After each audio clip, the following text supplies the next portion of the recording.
ఇది నా చిన్నప్పుడు మా అమ్మ చెప్పిన కథ.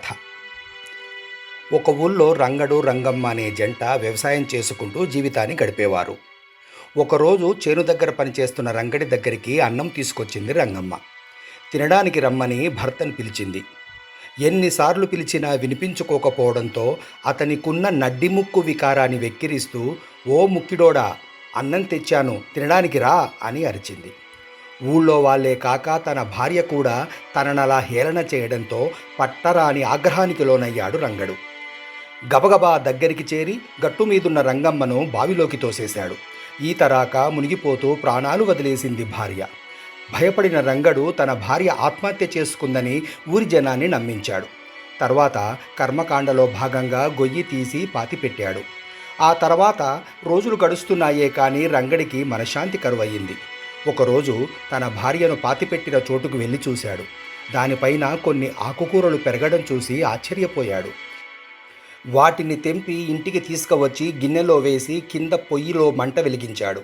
ఆ వేడికి నీళ్లు మసులుతూ "కుత్త కుత్త ముక్కిడోడ, కుత్త కుత్త ముక్కిడోడ" అనడంతో కోపంతో తన దొడ్లో పారబోశాడు. దానిని తన బర్రె ఒకటి తినడం చూశాడు.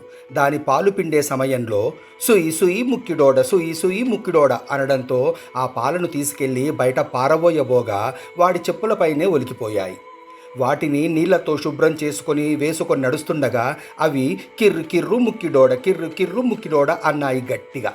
దాంతో వాటిని బావిలో పడవేయగా అవి "బుడ బుడ ముక్కిడోడ, బుడ బుడ ముక్కిడోడ" అంటూ మునిగిపోయాయి.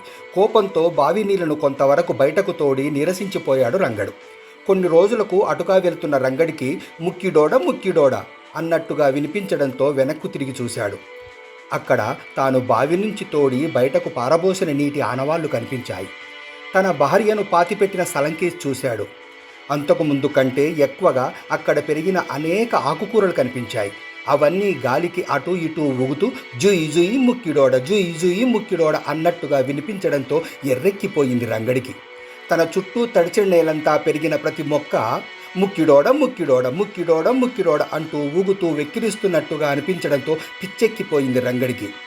బావి నీళ్ల వల్ల ఇవన్నీ పెరిగి ఎద్దేవా చేస్తున్నాయనుకొని ఏం చేస్తున్నాడో తెలియని స్థితిలో ఉన్న ఫలానా బావిలోకి దూకేశాడు. నేరుగా ఒక బండపై పడడంతో ఎముకలు విరిగి ముక్కు పగిలి "బొటబొట ముక్కిడోడ, బొటబొట ముక్కిడోడ" అంటూ కారుతున్న రక్తాన్ని చూస్తూ ప్రాణాలు కోల్పోయాడు రంగడు.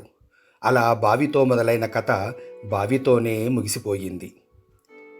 ఇది కథ. చెప్పడం పూర్తయ్యాక ఇందులో ఉన్న నీతి ఏమిటని అడిగేది మా అమ్మ. మీకు తెలిసింది కామెంట్లో చెప్పండి. జితేంద్ర.